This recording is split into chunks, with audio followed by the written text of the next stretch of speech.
Hey, this is Gary in Spiritual Care. I just wanted to take a few minutes and talk about having fun with photography and show you some of my favorite pictures that I've taken. In the last few years I've gotten into photography as a hobby. It gets me outside in nature, either walking or kayaking or going out and taking some nighttime star pictures. So hopefully I can share an idea or two that you might find helpful. So here's some of the things we want to cover in the next 10 or less minutes. Photography is all about the light. 3 basic adjustments you or your camera will make. Keep it simple, which is what's your focal point in your picture.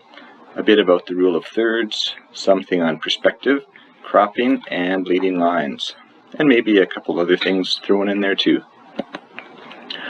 So looking at the word photography, it comes from 2 words, photo and graphy, which you could break those down to photo is about light, like photons, and graphy is about writing, like calligraphy or any of those type of things. So photography is basically using light to create. We create art, pictures, memories. So the light is very important. This picture is in the golden hour, just a little bit before sunset, and the light has a special kind of warm, glowing quality that makes a picture look even better. And then of course, which way are you looking towards the source of light, which is the sun in this case. So pay attention to light. It can be bright light, it can be soft light, it can be diffuse light like on a cloudy day, or you can use artificial light sources like flash. I just want to take a few seconds and talk about, there's 3 basic adjustments that either you or your camera will make.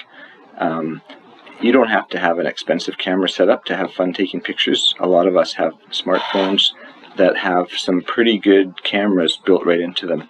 So whether you have a smartphone or a point and shoot or a more expensive DSLR camera, if you have it set to auto mode, the camera will automatically, the computer in the camera or the phone will automatically guess at the best choice of these 3 settings. Shutter speed, your shutter can be open for a long time or a very short time. Aperture, which is kind of like the pupil in your eye, it goes wide open for lower light and almost closed for bright light. And ISO is what we used to call film speed back in the actual physical film days. A higher film speed is for lower light, but you get a grainy kind of a picture. So you can play with those yourself depending on what camera you have or what app on your smartphone you have, or you can just let the camera choose what it thinks is the best. I like playing with shutter speed. Very fast shutter speeds are useful for catching anything that's fast. It could be stopping the action in sports, it could be stopping a bird in flight, it could be stopping a car or a bicycle going by, or if you're taking a picture of an aircraft or something like that. Slow shutter speeds are also handy, but for a whole different thing. Anytime you need a lot of light if it's very dark. So nighttime sky pictures are one of kind of my special interests. So the picture on the right, I think I had the shutter open for 20 minutes. And of course you have to have it on a tripod for anything like that. And I focused, in the center of the picture is the North Star, Polaris, and then the rotation of the Earth is picked up in the star trails the further away you go from the North Star. The picture on the left is a starry sky over a farmhouse of some friends, and that is, I think, 30 seconds of shutter time, and that's enough to get some nice lighting coming out of the house, and you can also see the stars in the sky behind the trees in the house. Focal point is basically keep your picture simple and uncluttered and focused. Not like this picture.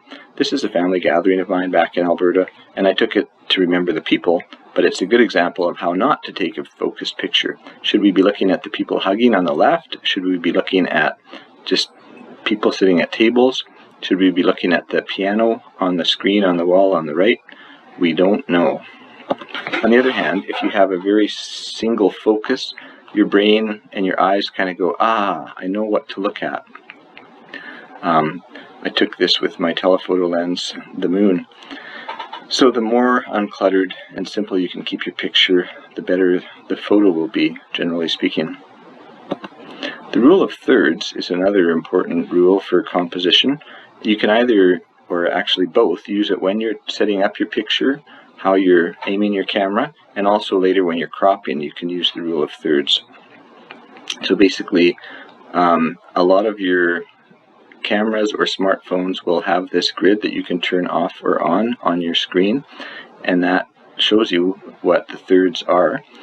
So good pictures usually are not perfectly centered, but will have something of interest at one of the intersection spots where the lines intersect in the middle of the picture-ish. And then there's the foreground, the middle part, which is the pine cone, and then the background. And then you can also have the rule of thirds going from left to right. Here's another example of rule of thirds. You've got the nice clear lake at the front where you can see some rocks in the water. You've got the lake meeting the mountains, and there's some boats and people in the middle. And then you have the dark sky and the tall mountains in the top. And you can also see the thirds going from left to right. There's the brightly lit reflective part on the water in the middle and the two darker edges. And here's another rule of thirds. This is a sunrise over an ocean. So in the foreground you can see the waves lapping on the beach. In the middle you have the ocean kind of blending into the sky at the horizon. And on the top you see the colors of sunrise. So this is a rule of thirds, more or less not from left to right, but just from top to bottom. I just want to think about perspective, which is think about what is the angle that you're taking your picture at. The top right picture is kind of a traditional, just get a picture, and I used a snowmobile track in this case. On the left is kind of a very low perspective, sometimes called the worm's eye view, where you get down as low as you can, and that kind of makes a uniquely different picture. On the right is like a bird's eye view, except this one is pretty close in, so almost like a aerial view and more of a close-up in this case, or macro. And so think about what's a really interesting angle for your picture. I like trees, and there's a lot of nice trees around here, so sometimes I like looking straight up into the sky, and that can give you a neat angle. Leading lines take you into the photo. I love trails and exploring trails, and if it's a curvy trail, all the better. So here's a nice curvy trail in the mountains, and your eye and your brain, and if you're like me, your sense of adventure wants to go, what's down that trail? What's around the next corner? Oh look, it looks like there's a little lake down there that would be fun to explore. Here's another example of leading lines, and as a bonus we have the kind of golden hour just before sunset, warm light. And like I said, curvy lines adds some extra interest in there. We have the fence, and we have the trail, and we have the line in the middle of the trail that are all kind of leading us into the picture. Cropping is basically cutting out parts of the picture that are unnecessary to help make a simpler, better picture.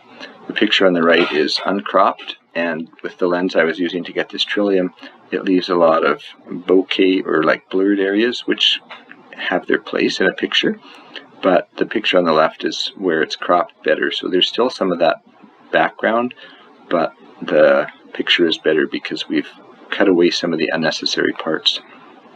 Also, there's a bit of rule of thirds going on here, both top to bottom and left to right. Another little point is when photographing people, I love to catch emotion. This is a piano student looking at his teacher as he's playing something going, how's this, teacher? Am I doing a good job? And here's some resources for further study. You can just press pause and write down some of these websites if you would like to. Hey, thanks for your time. It's beautiful weather outside. Take your camera or your smartphone, your point and shoot, and go outside and enjoy God's creation and see if you can get some nice pictures.